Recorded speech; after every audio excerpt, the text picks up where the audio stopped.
Hello everyone. हम लोग आज सिंधु घाटी सभ्यता का क्वेश्चन आंसर डिस्कस कर रहे हैं। ये लेवल 2 का क्वेश्चन आंसर हो रहा है, ठीक है ना। ये वही स्टूडेंट देखे जो यूपीएससी या कोई भी स्टेट पीसीएस का एग्जाम दे रहे हो या जिनका अधिक सोच हो, ठीक है। तो सबसे पहले कहता है कि मानव समाज विलक्षण है क्योंकि वह मुख्यतः आश्रित होता है किस पे? संस्कृति पे, अर्थव्यवस्था पर, धर्म पर, विज्ञान पर। सबसे पहले तो इस क्वेश्चन को आप पहले वीडियो को पॉज कीजिए, उसके बाद अपने से बनाने की कोशिश कीजिए। जब क्वेश्चन ना बने तब इसे वीडियो आगे बढ़ाएं, ठीक है, या फिर आंसर मिलाने के लिए आप वीडियो को आगे बढ़ाएं। तो सबसे पहले इसे देख लिया जाए अच्छा से।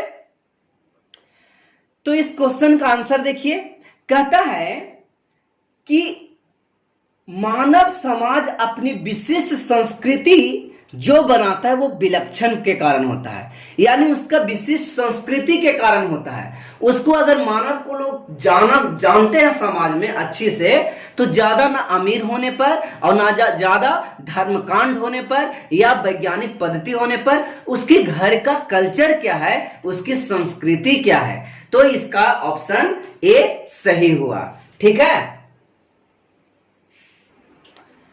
क्वेश्चन है, हड़प्पा निम्नलिखित में से किस सभ्यता से संबंधित है?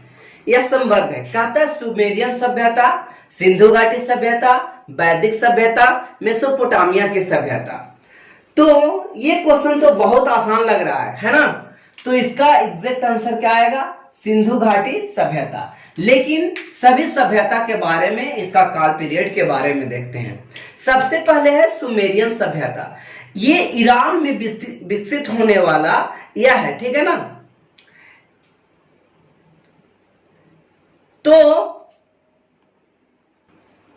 सुमेरियन सभ्यता का काल कितना है? 2300 से 2300 ईसा पूर्व बीसी से लेकर के 2150 ईसा पूर्व तक, ठीक है ना। यह सभ्यता कहां विकसित हुई? इराक में। इराक में दो नदियों के बीच में यह सभ्यता विकसित हुई, दजला और फुरात नदी। क्या नदी का नाम है? दजला और फुरात। दजला और फुरात ये प्राचीन नाम है। देखिए, दजला को टिग्रिस नदी कहते हैं। दजला को कौन सा नदी कहते हैं? टिग्रिस नदी। और फुरात को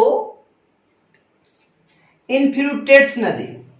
तो ये इंपॉर्टेंट उतना नहीं है। तो दजला को टिग्रिस नदी कहते हैं। ये मोसुल इसके किनारे बसा हुआ है। इराक के एक बहुत इंपॉर्टेंट शहर है मोसुल, ठीक है ना।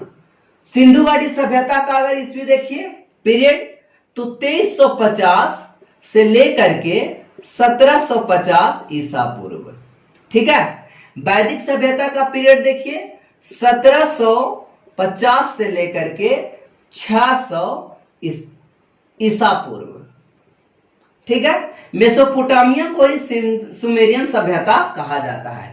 तो निम्नलिखित में किस सभ्यता संबंध है? ये सिंधु घाटी सभ्यता से। क्वेश्चन नेक्स्ट है, सिंधु सभ्यता किससे संबंधित है? प्राग ऐतिहासिक, आध ऐतिहासिक, ऐतिहासिक या उत्तर ऐतिहासिक? अगर इस चारों ऑप्शन को हम लोग ध्यान से समझते हैं तो समझा जा सकता है। सबसे पहले है प्राग ऐतिहासिक। प्राग ऐतिहासिक काल का विवरण लगभग 5 लाख से लेकर के, ये करीब 5 लाख से लेकर के 25,000 ईसा पूर्व तक, ठीक है। इसका टाइम पीरियड अगर देखा जाएगा 25,000 ईसा पूर्व से 600 ईसा पूर्व तक, और ये 600 ईसा पूर्व से 1 एडी ईस्वी तक, ठीक है। और 1 एडी से आज तक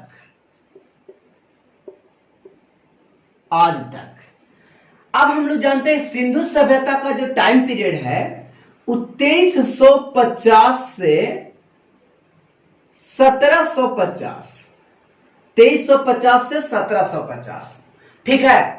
तो इस प्रकार आंसर बी ऑप्शन सही हुआ।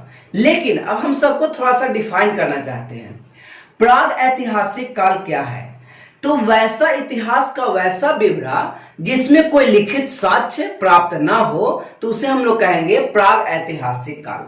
आध ऐतिहासिक काल क्या होगा, इसमें लिखित साक्ष्य तो मिला पर इतिहास लिखने में इसका कोई काम नहीं आया, क्योंकि आध ऐतिहासिक सिंधु घाटी सभ्यता जो लिखित सभ्यता थी इसके बारे में हमें कि कोई भी आज तक पढ़ नहीं पाया। इस प्रकार से इसको आध ऐतिहासिक और ऐतिहासिक सभ्यता जिसका साक्ष्य लिखित स्रोत भी है और उत्तर ऐतिहासिक ये तो आज का पीरियड है।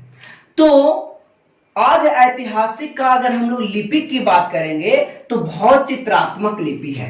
इसका क्यों कौन सा लिपि होता है, तो बहुत चित्रात्मक लिपि, जैसे ब्राह्मणी लिपि, खरोष्टी लिपि, अरमाइक लिपि, देवनागरी लिपि, ये सब रोमन लिपि होती है। ठीक उसी प्रकार से हम कह सकते हैं कि आदि ऐतिहासिक काल का जो लिपि था वो बहुत चित्रात्मक लिपि था, बहुत चित्रात्मक लिपि, ठीक है ना। इस लिपि को पढ़ा नहीं गया। ओके, नेक्स्ट क्वेश्चन, सिंधु सभ्यता गैर आर्य थी। सबसे पहले तो आर्य समझना है, आर्य क्या था।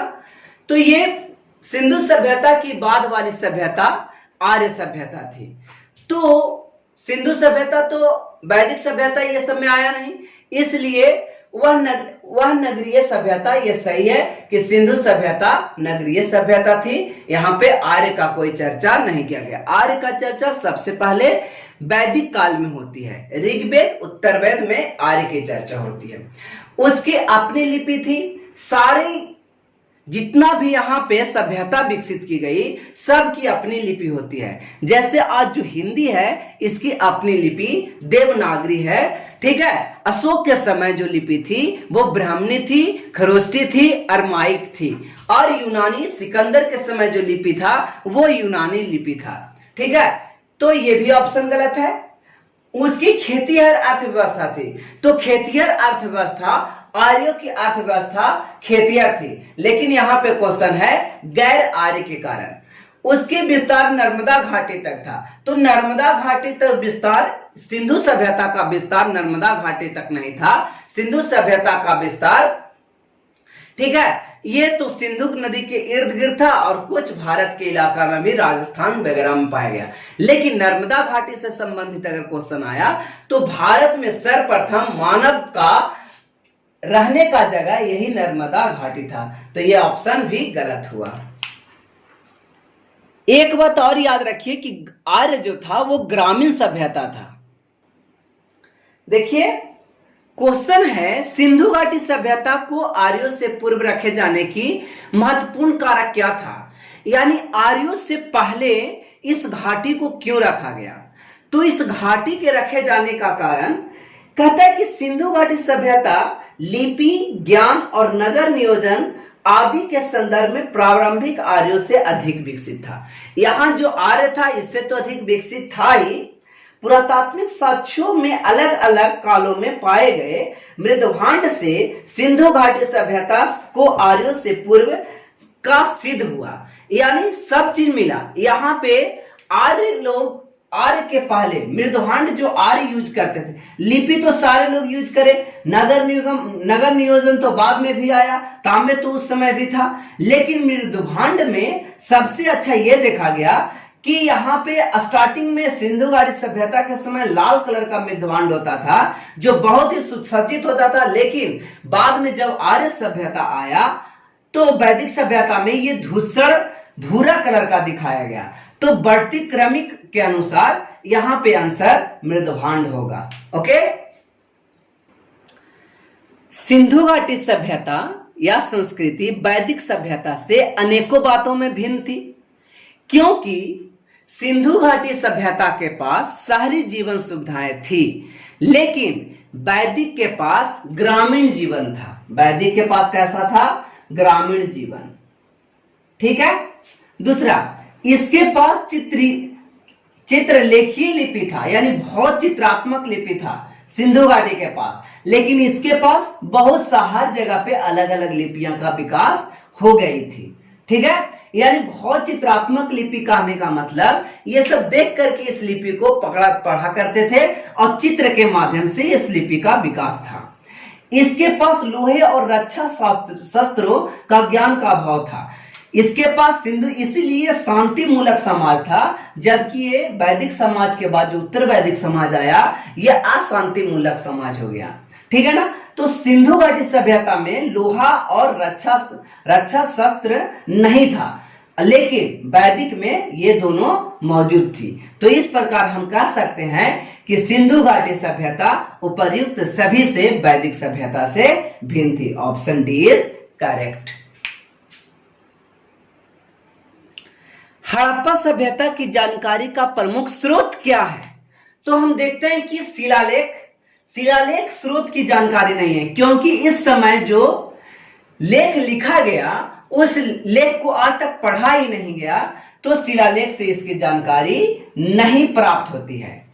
पक्की मिट्टी की मुहरों पर अंकित लेख, यानी फिर से एक बार और आ गया लेख। इस समय का लेख बहुत चित्रात्मक थी जो पढ़ा नहीं गया। ऑप्शन ये भी गलत। पुरातात्विक खुदाई, हमने दयाराम साहनी की पूरी अच्छी सी कहानी पिछले वीडियो में देखा, तो पुरातात्विक साक्ष्य ही है मात्र हड़प्पा सभ्यता का जानकारी का मुख्य स्रोत, ठीक है। तो इस प्रकार से option C is correct. Sindhu घाटी के निवासियों की सभ्यता को जानने का मुख्य स्रोत क्या है? सिंधु निवासी की सभ्यता को हम लोग कैसे जान सकते हैं? ठीक है, कि उनकी निवासियों का रहन सहन वेशभूषा इस प्रकार था, तो मोहरों के बारे में जान नहीं सकते, ठीक है। मोहर क्या होता है कि उस पर कुछ छपाई होगी, कुछ मूर्ति का चित्र होंगे, बस इतना ही संभव होगा। तो उसकी मूल निवासियों का सभ्यता नहीं बताया जा सकता है, ठीक है। बी ऑप्शन देखिए, कहता है कि उस समय का बर्तन, हाँ, अगर शहरी सभ्यता है तो बर्तन में भी आर्क एंड टेक्नोलॉजी होगा, वहां की जेवर में भी आर्क टेक्नोलॉजी होगा, अच्छे अच्छे हथियार होंगे और फिर औजार होंगे, ठीक है। उस समय मंदिर तो मिला ही नहीं और लिपि जो पढ़ा ही नहीं गया, बहुत चित्रात्मक लिपि थी। तो यहां से इस सभ्यता के बारे में, इस सभ्यता के निवासियों के बारे में नहीं जाना जा सकता है। तो जानने का मात्र एक ही उपाय है कि वहां के बर्तन, जेवर, हथियार और औजार